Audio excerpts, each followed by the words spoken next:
मैं जोगेंद्र कथुरिया, बेबाक तीखे बोल चैनल की टीम अभी पहुंची है यहाँ बड़ौदा विधानसभा में भारतीय जनता पार्टी के एक राजनीतिक रूप से जो चर्चा का स्थान है वो राजघराना गोहाना में। और यहाँ पर अभी जो आज नवनियुक्त जिलाध्यक्ष पहुँचे हैं मोहनलाल बड़ोली, मोहनलाल कौशिक जी, उनके स्वागत का ये कार्यक्रम रखा गया है और यहाँ उनका जोर शोर से स्वागत करने के लिए लोगों की भीड़ उमड़ी हुई है। हम आपको सीधी तस्वीरें दिखा रहे हैं बेबाक तीखे बोल चैनल के माध्यम से। मैं जोगेंद्र कथुरिया आपको सीधी तस्वीरें दिखा रहा हूँ।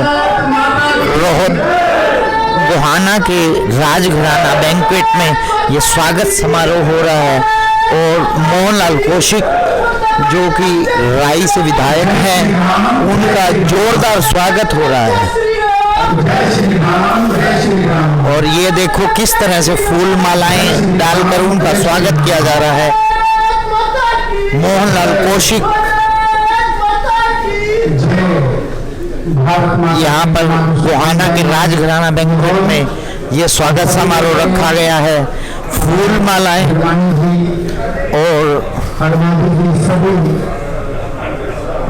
फूलों के बुक्के देकर उनका स्वागत किया जा रहा है। यहाँ पूर्व में जिलाध्यक्ष रहे धर्मवीर नांदल जी भी, तीरथ राणा जी भी, जो कि गोहाना से भारतीय जनता पार्टी की टिकट पर चुनाव लड़े थे, पहुंचे हुए हैं और उनका फूल मालाओं के साथ स्वागत कर रहे हैं।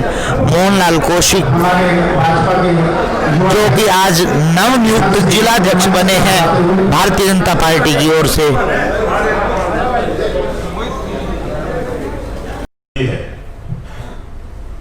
और हमने तो डॉक्टर धर्मवीर नांदल जी का 91 का चुनाव जो लोकसभा का ही लड़ा था, हम गिनती के ही कार्यकर्ता थे उस समय।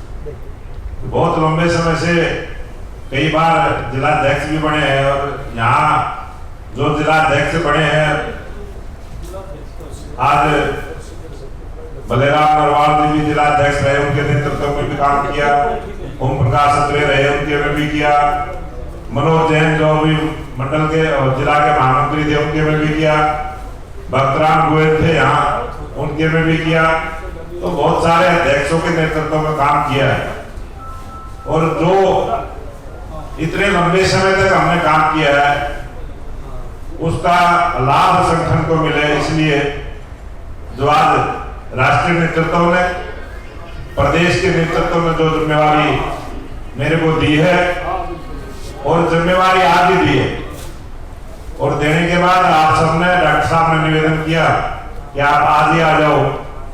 मैं आज के ही दिन आपके बीच में पहुंचा हूं और इसके लिए आप सभी पूर्व में अपने विधायक रहे रामपुर चिराना जी, भाई तीर्थ राणा जी, योगेश्वर दत्त पहलवान जी, मंडल अध्यक्ष अरुण ब्रोक जी, ओमवीर जी जाक्षी, देवेंद्र जांगड़ा जी मंडल अध्यक्ष रामपुर चिराना जी, राजू बिरमानी जी, जयसिंह ठेकेदार जी, हमारे वरिष्ठ नेता भाई रविंद्र दिलावर जी, आजाद सिंह नेहरा जी, गुलशन बिरवानी जी, संतराम वाल्मीकि जी, बलवंत नागपाल जी, डॉक्टर योगेश अर्मादी जी, रणदीप लखवार जी, रमेश कश्यप जी, हुकम सिंह लखवार जी, जसवीर वाल्मीकि जी, जिला पार्षद कुलदीप शर्मा जी, एडवोकेट भानु शर्मा जी, सुनील वत्स जी हमारे युवा के अध्यक्ष रहे, डॉक्टर राज सिंह सांगवान जी, जोगिंदर मलिक जी और यहाँ पर बैठे हुए अन्य सभी पार्टी के बहुत ही जुझारू और निष्ठावान, इस पार्टी को ताकत देने का काम करने वाले सभी पूजा के योग्य बहुत ही भारतीय जनता पार्टी के ऐसे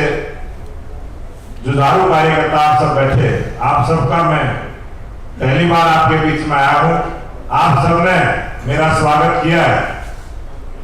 आप सबके स्वागत को स्वीकार करते हुए मैं अपनी तरफ से आप सबका धन्यवाद करता हूं, आप सभी को प्रणाम करता हूं। ये भारतीय जनता पार्टी ने जो जिम्मेवारी दी, ये जिम्मेवारी आपकी ताकत की वजह से मैं पूरी लगन और ताकत के साथ निभा पाऊं।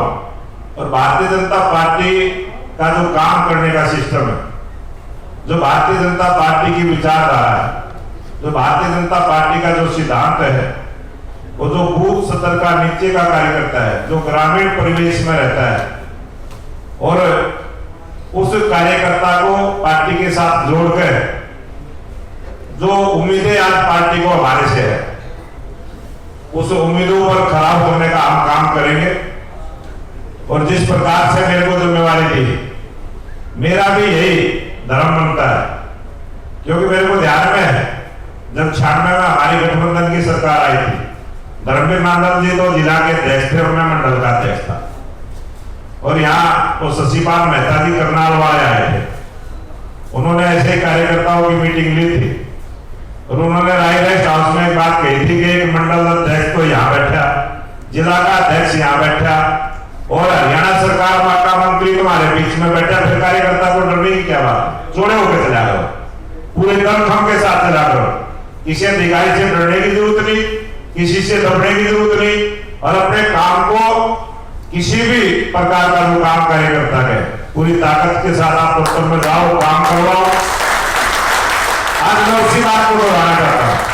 आज हरियाणा प्रदेश में हमारे मुख्यमंत्री हैं, देश में हमारी सरकार है, फिर भी कार्यकर्ताओं को कोई मायूस होने की जरूरत नहीं है। और ये जो छोटी छोटी बातें चलती हैं, कार्यकर्ता मायूस है, कार्यकर्ता भारतीय जनता पार्टी का कार्यकर्ता एक सैनिक की तरह होना चाहिए। भारतीय जनता पार्टी का कार्यकर्ता तो जिस विचारधारा से जुड़ा, जिस विचारधारा, जिस मिट्टी से हम बढ़ के आए, हमने कभी किसी बात से डरना नहीं चाहिए, अपने हक के लिए हमने लड़ते रहना है। जब इस देश में कहते थे कि भारतीय जनता पार्टी की सरकार नहीं आ सकती, उस समय के जो कार्यकर्ता लगे हुए थे, जिनकी कई कई पीढ़ियां चली गई समय को देखने के लिए, आप उसी प्रकार से, उसी परिवारों से सब कार्यकर्ता हो, उसी विचारधारा के कार्यकर्ता हो। आपके दम पर आज हरियाणा प्रदेश में भी सरकार है, आज देश में भी सरकार, ये आपके दम की वजह से भारतीय जनता पार्टी का कार्यकर्ता बड़ा मजबूत कार्यकर्ता है। तो कोई भी भाई इस बात को ना चर्चा करे कि कार्यकर्ता मायूस है। मायूस किसी भी बात से नहीं होना, अपने काम के प्रति जिस निष्ठा के साथ अपने काम करना है उसको आगे बढ़ाना है और पार्टी को मजबूत करने का काम करना है। जब हमारा कार्यकर्ता मजबूत होगा तो ये पार्टी मजबूत होगी। तो सबसे पहले अपने कार्यकर्ता को मजबूत करना। जब हमारा कार्यकर्ता मजबूत हो जाएगा, उसका स्वाभिमान जगना चाहिए, उसको लगना चाहिए। किसी भी भाई का मन अगर किसी बात से उदास है तो सबसे पहले काम हमें यही करना चाहिए, उसके साथ के कार्यकर्ता ने उसके मनोबल को जगाना चाहिए, उसके मनोबल को बढ़ाना चाहिए। और उसमें किसी बात की कोई गुंजाइश है तो पार्टी के अनेक वरिष्ठ कार्यकर्ता आपके बीच में, आप किसी भी वरिष्ठ कार्यकर्ता के पास जाइए, बात करिए उससे, चर्चा करिए उससे, और जो समस्या आपकी है वो 100% दूर होगी, इसमें कोई संदेह नहीं। और किसी भी प्रकार का ये चुनावी वातावरण, जब चुनाव नहीं होता तभी भारतीय जनता पार्टी का कार्यकर्ता सैनिक की तरह तैयार रहता है, हर परिस्थिति के लिए तैयार रहता है। और आज तो ये बड़ौदे का जो चुनाव है, आज भी पत्रकारों ने मेरे से सवाल किए थे, सारे तरह के सवाल किए थे, और मैंने वही एक बात कही थी कि बड़ौदा का चुनाव ये किसी पार्टी का चुनाव नहीं है, ये बड़ौदे की जनता का चुनाव है। बड़ौदे की जनता ने तय कर लिया है कि अब की बार हमने सरकार में भागीदारी करनी है, और सरकार भारतीय जनता पार्टी गठबंधन की सरकार है। बड़ौदा का एक एक वोट भारतीय जनता पार्टी के कमल के फूल पे गिरेगा, यहाँ से विधायक बन के आएगा, ये इसमें कोई शक नहीं है। अब की बात जो है भारतीय जनता पार्टी का कमल का फूल जिस प्रकार से गन्नौर में भी खुला, राय में भी खिला, इसी प्रकार से अब की बार बड़ौदा में भी भारतीय जनता पार्टी का कमल का फूल खिलेगा। इसी काम के लिए हम सबने लगना है, इसी काम को करने के लिए कब हमारे जो प्रदेश के अध्यक्ष बने, अभी मेरी नियुक्ति आज ही हुई थी, आज ही आपके बीच में आ गया। इसी प्रकार से जो प्रदेश अध्यक्ष की नियुक्ति हुई है, उन्होंने भी सबसे पहला प्रोग्राम सोनीपत का रखा है, और कल सोनीपत में आएंगे, आपके बीच में रहेंगे, और फिर 21 तारीख को आपके बड़ौदा की विधानसभा में रहेंगे। तो आप सब समझ सकते हैं कि ये किस प्रकार का वातावरण है। सारी बातें कहने की नहीं होती, बहुत सारी बातें समझने की भी होती है। तो कार्यकर्ता हमारा समझदार है, कार्यकर्ता हमारा जागरूक है। विपक्ष के लोगों का हर जवाब हमने देना है और इस पार्टी को जिस प्रकार की उम्मीद बड़ौदा गोहाना और इस सोनीपत के सभी कार्यकर्ताओं पर जो उम्मीद भारतीय जनता पार्टी के शीर्ष नेतृत्व को है, उसी प्रकार का रिजल्ट हम सबने देना है, मजबूती के साथ देना है, सबने एक होकर देना है। किसी प्रकार का कोई संशय किसी भी कार्यकर्ता के मन में ना आए, इसके लिए हमें दिनों रात मेहनत करनी है। आप सब भाई काफी समय से यहाँ बैठे हैं, मैं फिर दोबारा से जिला अध्यक्ष की जो आज जिम्मेवारी। हर खबर और नई वीडियोस देखने के लिए फेसबुक पर लाइक, इंस्टा पर फॉलो और यूट्यूब पर करें सब्सक्राइब।